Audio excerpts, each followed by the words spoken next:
Hello mga kapatid, magandang araw po sa inyong lahat dyan. Welcome po sa ating YouTube channel, Balugo Adventist Ministry. Ngayon po mga kapatid ay meron na naman po tayong titingnan na isa pong conversion story ng isa pong dating pastor ng Evangelical Church. So tinawag po siya na native pastor kasi nagtuturo siya ng pagkapastor sa kanila pong lugar na siguro nasa bulubunduking area. Ngayon po mga kapatid, samahan niyo ako na tingnan po ang kanyang conversion story. So ayan. Sa di pa, mayong hapon, diya kaninyo. Ako di ay si Ranel Francisco Orlandez. Usa ko sa dating pastor sa matawag nato nga Domingo nga mga pagtulunan.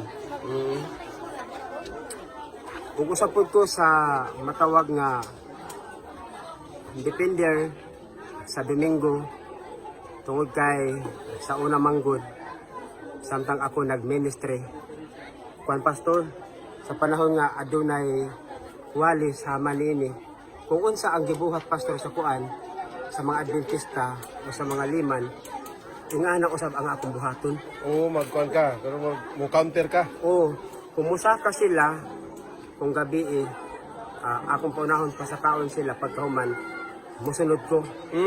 Kung mga rana sila, mag-ukoy-ukoy. So, na ako sa doon magpaniid. Pag mulakaw na ang musirinid, diha na ko musulod. Musulod, oo. So, adun na tayo kining gitawag nga plant A. Una, sa diya nga musulod ang mga pastor, liman, o sa mga bulatong Adventista, ang una na akong buhaton nga tigumon na ako ang tanang departamento. Sa akong mga membro, elder, young people, ug sa mga maestra sa mga kabataan. Tigumon na ako sila. Ang plant B, kung unsa ang gibuhat sa Adventist, mao sa akong buhaton. So murang malawgaw ang ilang mensahe kibali. O aron mayabag o malawgaw o malubog ang mga mensahe. Malusaw o magpakawalit walay bili sa ilang pandungog o sa ilang pangunahuna. Okay, Ipa, mo to nga pastor, pag abot sa panahon, mo ti akong paghahimuon tungod kay alang na ako pastor nga ang Seventh Adventist is kulto. kulto mo yung kasagarang ginahuna nila. Okay, kulto ang Seventh Adventist. Mo ti akong ingon plant A, plant B, plant C, uban pa. Oo. Ug sa laktod, wala gi makuha sa akong membro that time. Hangtod nga miabot ang panahon 2019. So ayan po mga kapatid, so napakaganda pong story po ng ating kapatid sa pananampalataya po ngayon ng Seventh Day Adventist. So isa pong dating pastor ng Evangelical Church. So nung meron pong nag-Bible study, nagaganap po ng mga kapatiran natin sa Seventh Day Adventist na mag-Bible study, magbahay-bahay po ng Bible study. Ang pastor po na to ay gapangin niya. Pagkatapos po ng Bible study ay siya po ang susunod na mag-Bible study para po walang makuha sa kanyang member. So hanggang sa napagtanto niya, sinabihan niya po yung kanyang mga member na bakit kayo sasapi po sa Seventh Day Adventist, kulto yan na church. So yan po, marami pong nagsasabi na ang Seventh Day Adventist ay kulto. Paano ba naging kulto ang Seventh Day Adventist? Nagtuturo ng bawal mo inom, nagtuturo ng health, nagtuturo ng 10 utos, nagtuturo pa ng araw ng pahinga. Meron naman tayong mababasa sa Biblia. Kung mali ang tinuturo ng Seventh Day Adventist na mababasa sa Biblia, how much more yung mga tinuturo ng ibang sekta na hindi mababasa sa Biblia? No? Mas lalong mali. So, yan po mga kapatid. So, hanggang sa dumating po sa taon ng 2019. So, panahon na po ito siguro ng pandemic. So, ipagpatuloy po nating tingnan mga kapatid. Sa 19 August, adunay kining gitang pastor Israel Pastor Verse Challenge. Na-appeal ko sa pastor sa Israel Pastor Verse Challenge nga din usata sa Pag-memorize at mga text, mga bersikulo. Oo, kay ang rason lagi ingon pa sa among head o kung sa Domingo pa reverend. Siguro mas daghan ang membro ang mga teksto sa mga membro kaysa pastor o sa duhara. mo na nga ano yung challenge. Og sa mao nga challenge naka-appeal ta. So ang akong halayaw dito native pastor. Kay natibo man gid ko pastor. O lumad.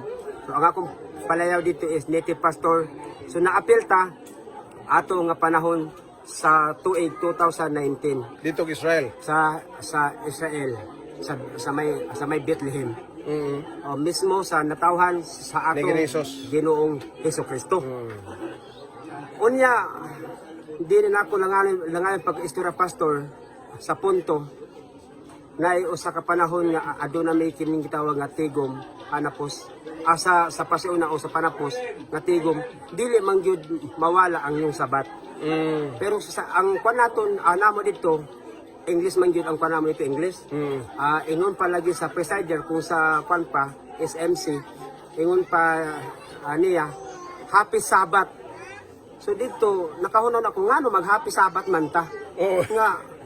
Nga kitang tanan nga naglingkod diri karon Dominguez naman. Una 68 mi ka mga pastor. Unya, Happy Sabbath umingon. Wala Happy Sabbath. Dili mi pwede ingnan og Happy Sabbath kay kami Dominguista.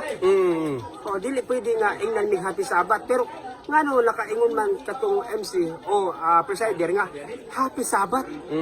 O nya gi-address pa gyud albi sa Pilipinas. Happy Sabbath ang gi-greet sa amo. So nakaingon ko murag binuang ni.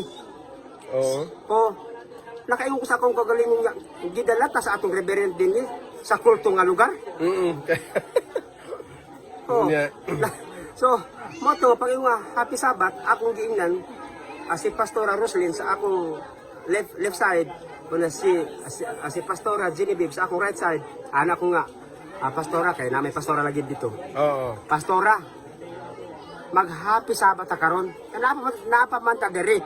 Pero kung tuan na taon niya dito sa Pilipinas, mag Happy Sunday ta. Happy Sunday. Unya. Una dito pastor, sa kasaysayan sa Mubo lang yun. Pagbalik na mo diri sa Pilipinas o sa may Cebu, dito pastor nagwander dito. Nahasol ko sa akong naobserbaran dito nga wala po bigi pa ka.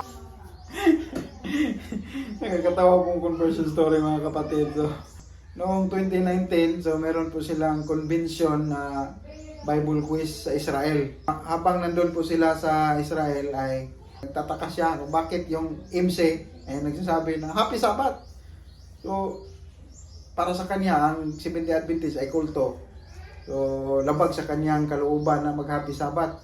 Kaya, meron siyang pastora na kaibigan, so sinabihan niya na dito sa Israel, mag-Happy Sabbath tayo. Pero pag doon na tayo sa ating bansa, sa Pilipinas, mag-Happy Sunday na tayo. Yan. Tapos, pinakain sila ng, baka. Baka talaga yung pinakain nila doon sa Israel. Dito kakain tayo ng baka. Pero pagdating sa Pilipinas, kain tayo ng maraming baboy.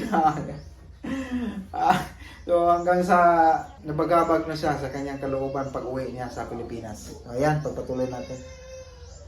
Og baboy, tungkol ang baboy daw lagi hugaw. Hugaw. Anak ko, sige lang, diri dita mga og baboy. Pag-abot Pilipinas bira. O pag-abot sa Pilipinas, birada. Unya. Pero sa Israel, ang gipakaon sa amo dito is baka gid pastor. Bakang turo nga gilaming.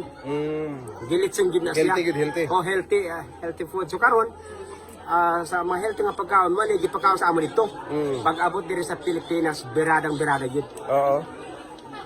Usa ka gabi niya na before ko muuli sa Agusan, dito pastor gisakit sa Dios ang akong kalag. Di ko makasabot sa akong gibati nga sige manumbalik sa akong panumduman ang Happy Sabbath. Anak ko nga dapat dili gyud to sila mi Happy Sabbath kay kami nasan sila nga kami dapat Happy Sunday. Dapat Happy Sunday. O di lang sila mingon Happy Sabbath o dili sila mingon Happy Sunday. Nasa sa pagtungan mayong adlaw o mayong gabi unta. Di lang mo hihisgot anang mga importante butang tungod kay hit gyud na mo ng Sabat. Og tuod man pastor sa laktod nga pagkaistorya. Grabe man gyud ang dili masabot ang akong gibati nga daw sa lansangan ang akong hunahuna ug kasing-kasing muumido ang pulong nga Happy Sabbath. Tuod na pag-abi na ako sa Exodo 20, versikulo 8, na nag-ingon, hinumdumi ang adlaw, igpapahulay, Oo. ilhak kini nga balaan. Dito, pastor, daw sa nalupaypay ang akong agi. Miluhod ko, nga miingong Ginoo, unsa may imong plano alang nako. Mikurog ang tibok na akong makalawasan. Nga sa akong pagbabasa, although nabasa man gid ako ang sige. Oo. Pero ngano atong panahon na pag ingon hinumdumi ang adlaw ipapahulay. Anak ko nga kinsa man ko Ginoo. Oo. Mo balibad. Hintel ko. Ug sila Hudiyo sa Israel. Hudiyo sila pero ang Israel is ang mga tao ang mga tao man. Oo. Ako bisag hintel ko tao usab. Pero kinsa man ko Ginoo nga mobalibad sa imong pag-ingon hinumdumi. Lord, 100% nakalimot di ay ko. 100% Ginoo nakalimot ko nga ang Sabadyo gid ay maoy angay na kong pahulaya. Praise the Lord. Mo to nga miabot gyud sa punto sa 16 Yan po mga kapatid, yung nabagabag na po siya sa kanyang kalooban. Sa word lang po ha, na Happy Sabbath. Bakit ba nag-Happy Sabbath sila? Wala na tayo ngayon sa kautusan ni Kristo. Hanggang sa nabasa niya po yung Exodus 20, versikulo 8. So ang pinagtataka niya, ay palagi na naman po niyang binabasa yon. So this time, nagtataka siya kasi parang kalamnan niya ay nanginginig. Kaya nagdasal siya sa Panginoon, bakit? Panginoon, ano ba ang gusto mo sa akin? Saan po ba ako dadalhin? Tapos, yung tanong niya sa kanyang isip na yung taga-Israel ay mga tao rin naman. So kami, hintel, pero tao rin. So bakit hindi po ako sunod sa iyong kautusan? So, hanggang sa napagtanto niya na napalayo na pala siya sa kautusan po ng Panginoon. So kaya, pagpatuloy natin tingnan. sa Deuteronomio kay ato man gid na ati balik pasabot o na napasabot sa amay sa Israel. Gibalik na ako ni pagbasa nga wala di ay ingon pa sugo nga ang unang adlaw semana Wala o gyud. adlaw sa pagsimba. Oo. Kung dili ingon pa sulod sa unom ka adlaw mabuhat Trabaho ta. gyud gitag Domingo to Bernes. O gikan sa Domingo pingon sa Bernis magtrabaho ta. Una ang ikapitong adlaw panahon sa Pahulay gyud. pagsimba. Panahon gyud pagsimba. Oh, Ikapahulay igsisimba. Oh, pastor. Sa among nasabtan sa una, ang paula is relax lang kanang Relax tulog. tulog. Tulog. Apan ako nasabtan mga igsuon nga ang Happy Sabbath o ang pulong nga adlaw ipapahulay Israel. Tinuod. So, praise the Lord. Then, ang nahitabo, naadto ka sa ubang nga nag-ag Sabado nga di pa dito mao. So, sakit ko'y pamalandungon that time nga wa po'y laing nga simbahan dito nato no sa Seventh Adventist Mission, pastor. Oo. Oh, Nato ka sa opsyot. Naato gyud ko sa opsyot. Oo. Na-shoot dito. Okay? Pero salamat bisan tuod na-shoot ko sa patibong sa mali nga dalan Oo. apan ana ang Ginoo may mihaon. Amen. So Praise adunay be VOY or Voice Voice of Youth. Youth na nahitabo dito sa may lugar sa Pinamyanan, Bataan, La Paz, Agusan del Sur. Dito pastor, Wailangan. Ako miingon mao na ni ang akong gihulat Ginoo tungod kay kini maoy original sa tanang original, genuine sa tanang genuine, durable sa tanang durable. Okay, so Napakaganda pong story mga kapatid. Tapos nakakatawa rin. Kasi yung time na yon ay gusto na siyang magpabaptize. Gusto na siyang sasapi po sa Seventh-day Adventist. So wala namang ibang church. Napunta po siya sa offshoot na sekta. Marami naman pong Seventh-day Adventist offshoot mga kapatid. So meron pong Davidian, local conference. So, marami yan mga kapatid. So, sila rin ay mga Sabbath keeper.